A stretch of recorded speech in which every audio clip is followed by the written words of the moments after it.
ఇక బులెటిన్లో అప్డేట్ చూస్తే పార్లమెంట్ ఎన్నికలకు బీఆర్ఎస్ సమరశంఖం పూరించింది. అసెంబ్లీ ఎన్నికల్లో త్రుటిలో అధికారం చేజారినా వెనుతిరగకుండా పార్లమెంటు ఫైట్కు సమాయత్తమైంది. అచ్చొచ్చిన చేవెళ్లగడ్డ బీఆర్ఎస్ అడ్డా అని నిరూపించుకునేందుకు అక్కడి నుంచే ప్రజా ఆశీర్వాద సభకు సిద్ధమైంది. కాంగ్రెస్ మోసపూరిత పాలన ఎండగడుతూ ప్రజల్లో చైతన్య దీప్తి నింపబోతోంది. చేవెళ్ల వేదికగా బీఆర్ఎస్ అధినేత కేసీఆర్ కాంగ్రెస్ బీజేపీ వైఫల్యాలను ఎండగట్టనున్నారు.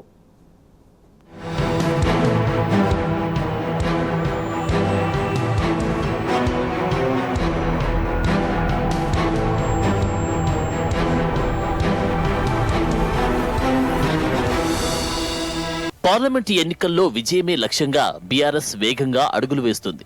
ఇప్పటికే పార్టీ తరపున పోటీ చేసే అభ్యర్థులను అధినేత కేసీఆర్ ప్రకటించడంతో వారు ప్రజల్లోకి వెళ్తున్నారు. ప్రచారంలో జోరు పెంచారు. నియోజకవర్గాల వారీగా సమావేశాలు పెడుతూ కార్యకర్తలను ఎన్నికలకు సమాయత్తం చేస్తోంది పార్టీ అధిష్టానం. చేవెళ్లలో ఫరా ఇంజనీరింగ్ కాలేజ్ మైదానంలో నిర్వహించనున్న బహిరంగ సభను సక్సెస్ చేసి చేవెళ్లగడ్డ బీఆర్ఎస్ అడ్డా అని సత్తా చాటేందుకు నేతలు సమాయత్తమవుతున్నారు. దీటైన సమాధానమిచ్చేలా భారీ జన సమీకరణపై దృష్టి సారించారు. లోక్సభ నోటిఫికేషన్ కు ముందు నిర్వహిస్తున్న తొలి సభతో ప్రచారాన్ని కేసీఆర్ ఉరకలెత్తించనుండడంతో రాజకీయ ప్రత్యర్థుల గుండెల్లో గుబులు మొదలైంది.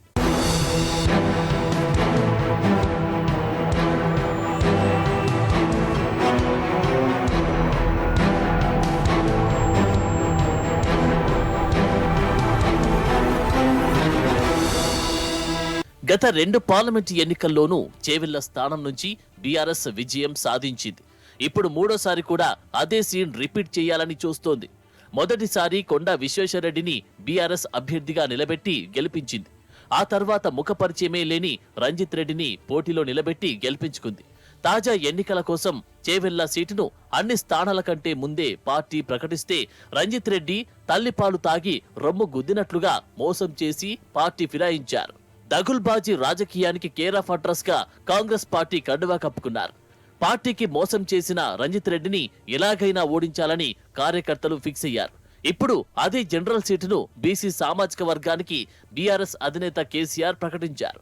కాంగ్రెస్ బీజేపీల నుంచి పోటీ చేస్తున్న రంజిత్ రెడ్డి, విశ్వేశ్వరరెడ్డి ఇద్దరు గతంలో బీఆర్ఎస్ నుంచి గెలిచి పార్టీని వీడినవారే. ప్రతి ఎన్నికకు పార్టీలు మారే నాయకులు కావాలా, ఎప్పటికీ చేవెళ్లతో పెనవేసుకున్న బీఆర్ఎస్ పేగబంధం కావాలా అనేది తేల్చుకునే క్రమంలో డోలాయమానంలో ఉన్న చేవెళ్ల ప్రజానికానికి కేసీఆర్ కర్తవ్య బోధ చేయనున్నారు. ప్రజల మేలు కోరే పార్టీ కావాలా, లేక సొంత ప్రయోజనం కోసం పార్టీ మారే నేత కావాలా అన్న మీమాంస పటాపంచలయ్యేలా ప్రజలకు దిశానిర్దేశం చేయనున్నారు. మీరు మా చేవెళ్ళ అని చెప్పి చెప్పుకోవడం నాకు కొంచెం చాలా హాస్యాస్పదంగా ఉంది. మీ చేవెళ్ళ అంటే ఏమన్నా డబ్బులు పెట్టి ప్రాంతం ఏమైనా కొన్నారా అని అడుగుతున్నారు. నా చేవెళ్ళ ఏంది? మా చేవెళ్ళ అనండి. మీరు మీ ప్రాంత ప్రజలు కాకపోయినా కేసీఆర్ గారు ఎంతో నమ్మకంతో ఇక్కడ వస్తే మీరు ఎంపీగా గెలుస్తారనే ఆలోచనతో మీ రాజకీయ జీవితాన్ని ఇచ్చినటువంటి నాయకుడు కేసీఆర్ గారు. అట్లాంటి నాయకుడిని ఈరోజు మీరు వెన్నుపోటు పడడమే కాకుండా కాంగ్రెస్ పార్టీ ప్రజలు ఏం చేసింది, అసలు కాంగ్రెస్ పార్టీ విధి విధానాలు ఏంది, సిద్ధాంతాలు ఏంది కూడా తెలియకోకుండా మీరందరూ కాంగ్రెస్ పార్టీ అభ్యర్థిగా మా ముందరికి రావడం జరిగింది. ఇప్పుడే మీకు చెప్పినట్టు మా ప్రాంత ప్రజలు చాలా స్పష్టమైన నిర్ణయం తీసుకుంటారు. రానున్న ఎన్నికల్లో ధర్మబద్దమైన ఎన్నికలు జరుగుతాయని నేను భావిస్తున్నాను. ఇక ప్రజాక్షేత్రంలో ప్రచార పర్వాన్ని హోరెత్తించేందుకు బీఆర్ఎస్ పార్టీ సన్నద్దమవుతుంది.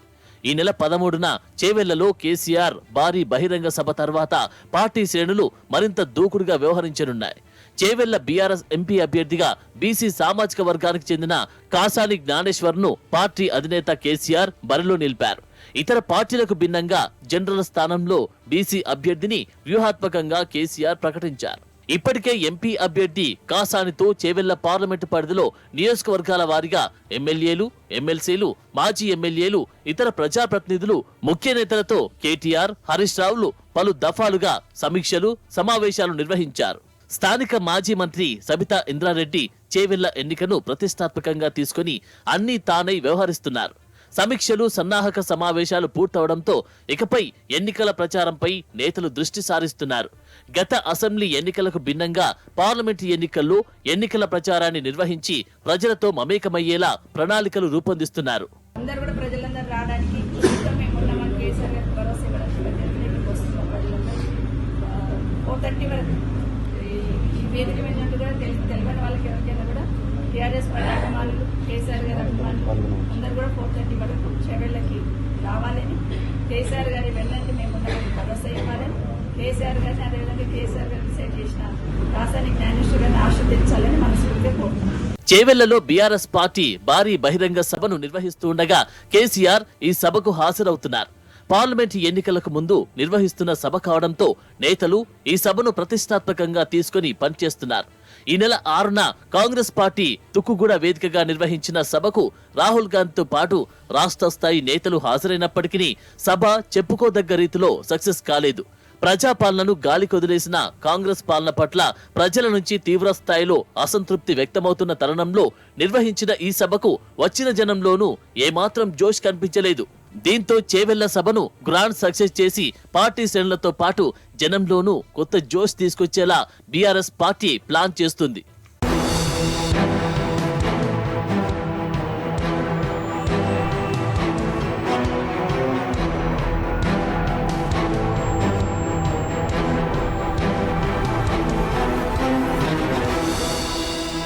వర్షాభావ పరిస్థితుల కారణంగా కరువు ఛాయలు నెలకొనగా రైతులకు బాసటగా ఇటీవల కేసీఆర్ జిల్లాల పర్యటనకు శ్రీకారం చుట్టారు. జనగామ, సూర్యాపేట, ఉమ్మడి కరీంనగర్ జిల్లాలో పర్యటించి ఎండిపోయిన పంటలను పరిశీలించి రైతులను ఓదార్చారు. కేసీఆర్ పర్యటన పట్ల ప్రజల నుంచి విశేష స్పందన వస్తూ ఉండడంతో పార్లమెంట్ ఎన్నికల్లో ఎక్కువగా ప్రజల మధ్యన ఉండేలా కేసీఆర్ ప్రచారంపై పార్టీ శ్రేణులు దృష్టిని కేంద్రీకరించాయి. మహబూబ్ నగర్, నాగర్ కర్నూల్, భువనగిరి, మల్కాజ్గిరి లోక్సభ పార్లమెంటు పరిధిలో రంగారెడ్డి జిల్లాలోని నియోజకవర్గాలు ఉండడంతో రాబో రోజుల్లో అన్ని నియోజకవర్గాలను కేసీఆర్, కేటీఆర్, హరీష్ రావు చుట్టి వచ్చేలా రోడ్ షోలు, కార్నర్ మీటింగ్స్ నిర్వహించేందుకు రూట్ మ్యాప్ ను సైతం సిద్ధం చేస్తున్నట్లు తెలిసింది. కేసీఆర్ పాల్గొనే చేవెళ్ల సభ తర్వాత ప్రచారం వేడెక్కనుందని పార్టీ వర్గాలు పేర్కొంటున్నాయి. పార్లమెంటు ఎన్నికల్లో బీఆర్ఎస్ క్యాడర్ బలమేమిటో, సత్తా ఏమిటో చూపిస్తామని బీఆర్ఎస్ నేతలు చెబుతున్నారు. 2 పార్టీలకు బుద్ధి చెప్పడం జరుగుతుంది. మోసం చేసిన ఇద్దరికి కూడా వాళ్ళకు బుద్ధి చెప్పడం జరుగుతుంది. కాసాని జ్ఞానేశ్వర్ గారిని పెద్ద మెజార్టీతో గెలిపించాలని రేపు కేసీఆర్ గారికి పెద్ద ఎత్తున ప్రజలందరూ కూడా సుమారు 2 లక్షల మంది తగ్గకుండా ఇక్కడికి వచ్చేసేసి పెద్ద ఎత్తున స్వాగతం తెలపడం జరుగుతుంది. దీనితో కాంగ్రెస్ అదేవిధంగా బీజేపీ పార్టీలు దిమ్మ తిరిగే తీరుగా ఈరోజు బీజేపీ పార్టీ తెలంగాణకు వ్యతిరేకమైన పార్టీ. ముఖ్యంగా అలవికాని హామీలతో అధికారంలోకి వచ్చిన కాంగ్రెస్ ప్రభుత్వ వైఫల్యాలను ప్రజల్లోకి విస్తృతంగా తీసుకెళ్లేందుకు బీఆర్ఎస్ పార్టీ శ్రేణులు సిద్ధమవుతున్నాయి. అధికారంలోకి వచ్చిన కొద్ది రోజుల్లోనే ప్రజల నుంచి మూటగట్టుకున్న అసంతృప్తిని పార్లమెంటు ఎన్నికల్లో అనుకూలంగా మలుచుకునేలా బీఆర్ఎస్ పార్టీ వ్యూహ రచన చేస్తున్నది.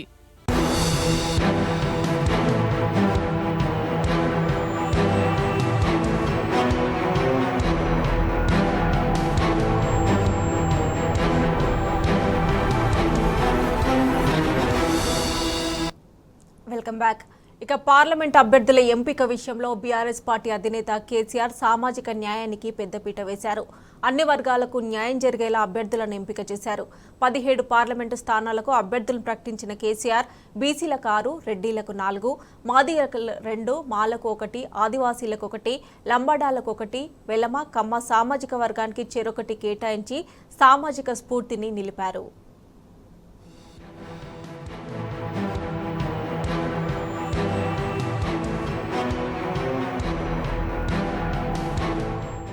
పార్లమెంటు ఎన్నికల్లో పోటీ చేసే మొత్తం 17 స్థానాలకు బీఆర్ఎస్ పార్టీ అభ్యర్థులను ప్రకటించింది. శుక్రవారం వరంగల్లో లోక్సభకు పోటీ చేసే అభ్యర్థి ప్రకటనతో పార్టీ అభ్యర్థుల ఎంపిక ప్రక్రియ పూర్తయింది. అభ్యర్థుల ఎంపికలో సామాజిక సమతూకం పాటించడంలో బీఆర్ఎస్ తన రికార్డులను తానే తిరగరాసుకుంది. తెలంగాణలో దళిత బహుజన వాదాన్ని ఎత్తుకొని ఆ వర్గాల అభ్యున్నతికి మొదటి నుంచి కృషి చేస్తున్న ఏకైక నాయకుడిగా పార్టీ అధినేత కేసీఆర్ మరోసారి నిరూపించారని రాజకీయ విశ్లేషకులు ప్రశంసిస్తున్నారు. ప్రజాబలం ఉన్న నేతలను ఎంపిక చేయడం ద్వారా ప్రత్యర్థి పార్టీల కన్నా విజయ అవకాశాలు మెరుగ్గా సాధించే పరిస్థితిని బీఆర్ఎస్ సృష్టించుకుంటుందని చెప్పుకున్నారు.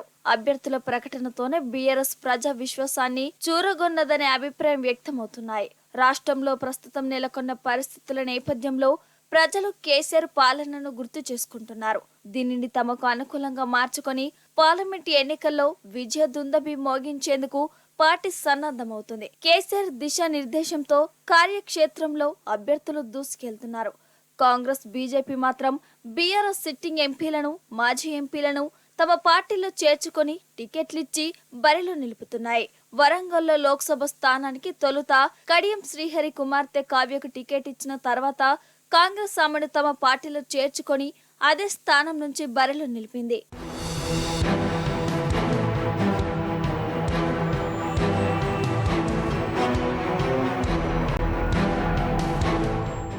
రాష్ట్రంలోని మొత్తం 17 లోక్సభ స్థానాల్లో 6 బీసీలకు, 300 కాపులకు 2 స్థానాలు కేటాయించగా చేవేళ్ల స్థానాన్ని ముదిరాజుకు, సికింద్రాబాద్ను గౌడ సామాజిక వర్గానికి, భువనగిరి స్థానాన్ని గొల్ల కుర్మలు, హైదరాబాద్ స్థానాన్ని యాదవులు, మహబూబ్ నగర్ ను, నల్గొండ, మెదక్, మల్కాజిగిరి స్థానాలను రెడ్డి సామాజిక వర్గానికి బీఆర్ఎస్ కేటాయించింది.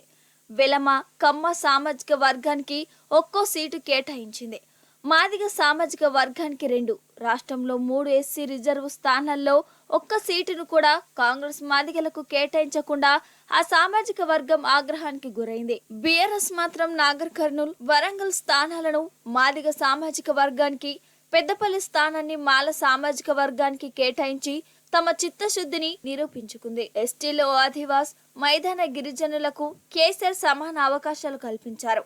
ఆదిలాబాద్ స్థానాన్ని ఆదివాసీలకు కేటాయించగా మహబూబాబాద్ స్థానాన్ని మైదాన ప్రాంత గిరిజనులకు కేటాయించడం జరిగింది. మహబూబాబాద్ స్థానాన్ని మహిళలకు కేటాయించారు.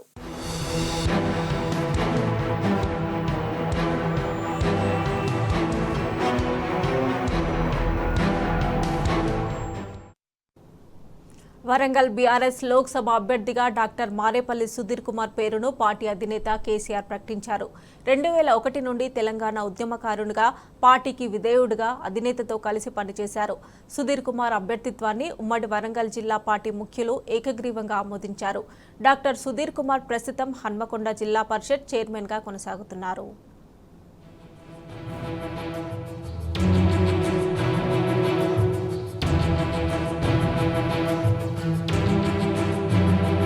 వరంగల్ పార్లమెంట్ నియోజకవర్గ స్థానం నుంచి బీఆర్ఎస్ అభ్యర్థిగా డాక్టర్ మారేపల్లి సుధీర్ కుమార్ ను పార్టీ అధినేత కేసీఆర్ ప్రకటించారు.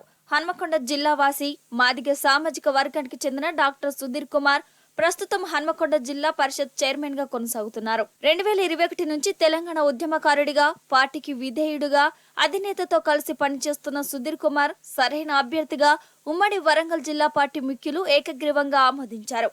ఈ మేరకు అందరితో చర్చించి వారి సలహాలు, సూచనల మేరకు అధినేత కేసీఆర్ సుధీర్ కుమార్ అభ్యర్థిత్వాన్ని ప్రకటించారు.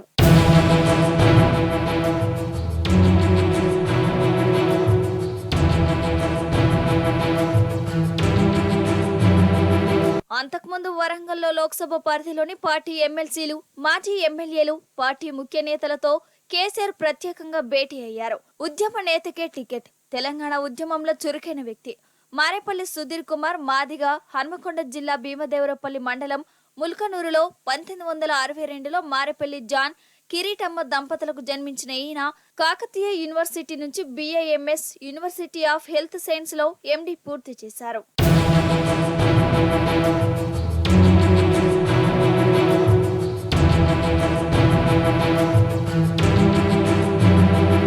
2001లో టీఆర్ఎస్ వ్యవస్థాపక సభ్యత్వం తీసుకున్న సుధీర్ కుమార్ ఉద్యమ సమయంలో 3 సార్లు జైలుకు వెళ్లారు. ఆనాటి హుస్నాబాద్ ఎమ్మెల్యే అల్లిరెడ్డి ప్రవీణ్ రెడ్డి ఇంటి ముట్టడి చేసినప్పుడు 2 రోజులు జైలుకెళ్లారు.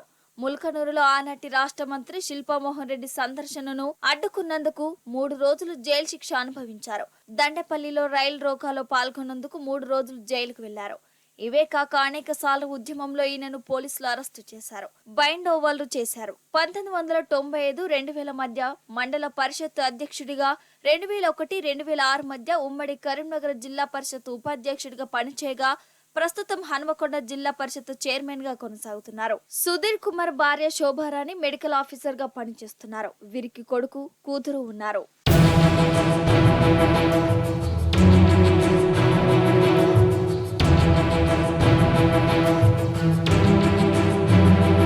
కడియం శ్రీహరి తన కూతురి కోసం పట్టుబట్టి పార్టీకి విధేయులుగా పనిచేసిన ఎంతో మందిని పార్టీ నుంచి బయటకు పంపారని గులాబీ శ్రేణులు ఇప్పటికీ బగ్గుమంటున్నాయి. కాంగ్రెస్ లో చేరిన కడియం కుటుంబానికి గుణపాఠం చెప్పాలంటే ఉద్యమంలో మొదటి నుంచి పనిచేసిన నాయకుడికి మాదిగ సామాజిక వర్గానికి చెందిన నేతకు టికెట్ ఇవ్వాలనే డిమాండ్ వచ్చింది. ఈ నేపథ్యంలో సుధీర్ కుమార్ సరైన అభ్యర్థి అని అభిప్రాయాలు వ్యక్తమయ్యాయి.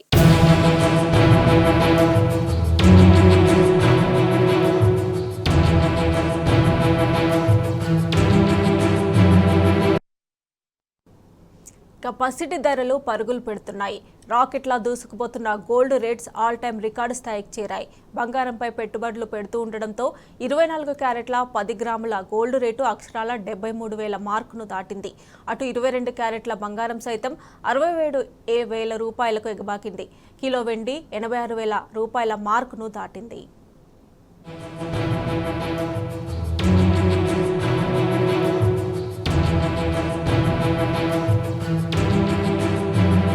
పసిడి ధరలు పట్టపగ్గా లేకుండా పరుగులు పెడుతున్నాయి. రోజుకో రికార్డును సృష్టిస్తూ హల్చల్ చేస్తున్నాయి. వరుసగా 4వ రోజు మునిపెన్నడు లేని మరో స్థాయికి చేరుకున్నాయి. కానీ వీని ఎరుగని రీతిలో తులం 24 క్యారెట్ బంగారం ధర 73,000 రూపాయల మార్కును దాటింది. బులియన్ మార్కెట్లో తొలిసారి 10 గ్రాముల 73,350 రూపాయలు పలికింది. క్రితం రోజుతో పోల్చితే ఒక్కరోజే 1,050 రూపాయలు ఎగబాకటం గమనార్హం.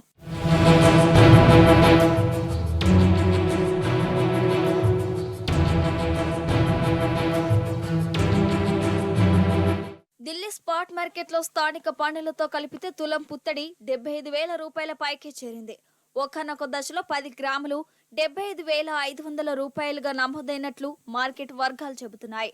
మరోవైపు హైదరాబాద్ లో 24 క్యారెట్ 10 గ్రాముల బంగారం 1090 ఎగ్సి 73,310 రూపాయలుగా ఉంది. 22 క్యారెట్ 1000 రూపాయలు పుంజుకొని 67,200 రూపాయలకు చేరింది. అయితే స్పాట్ మార్కెట్ లో 24 క్యారెట్ 75,450 రూపాయలకు పైగా పలికింది. ఇక ఫ్యూచర్ మార్కెట్ లోనూ పసిడి కాంతులు విరజిమ్ముతున్నాయి.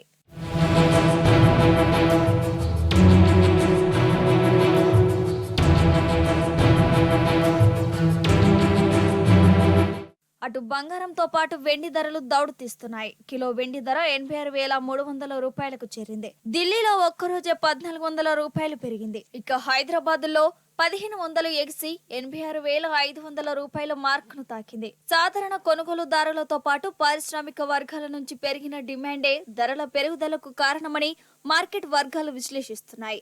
ఇదిలా ఉంటే గ్లోబల్ మార్కెట్ లో ఔన్స్ పుత్తడి $48 పెరిగి $2,388 చేరింది.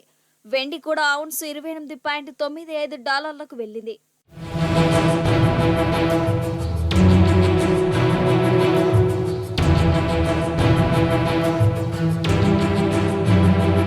మార్కెట్లో బంగారం ధరలు ఇలా పెరుగుతూ పోతే వ్యాపారం సాగదని జ్యువెలర్స్ ఆందోళన వ్యక్తం చేస్తున్నారు. ప్రస్తుతం నడుస్తున్న ట్రెండ్ తో అమ్మకాలు మందగించాయని ఆభరణాల వర్తక సంస్థలు అంటున్నాయి. గడిచిన 30 రోజుల్లో బంగారం ధరలు దాదాపు 10% ఎగబాకాయి. అయితే పండుగలతో మార్కెట్ కొంత పుంజుకోవచ్చన్న ఆశాభావం ఉన్నప్పటికీ లోక్సభ ఎన్నికల దృష్ట్యా నగదుపై ఉన్న ఆంక్షలు అమ్మకాలను ప్రభావితం చేయవచ్చన్న వ్యాపారులు అనుమానాలు వ్యక్తం చేశారు. మొత్తానికి ధరలు స్థిరంగా ఉంటేనే అమ్మకాలు బాగా జరుగుతాయని మెజారిటీ రిటైల్ చెబుతుండటం గమనార్హం.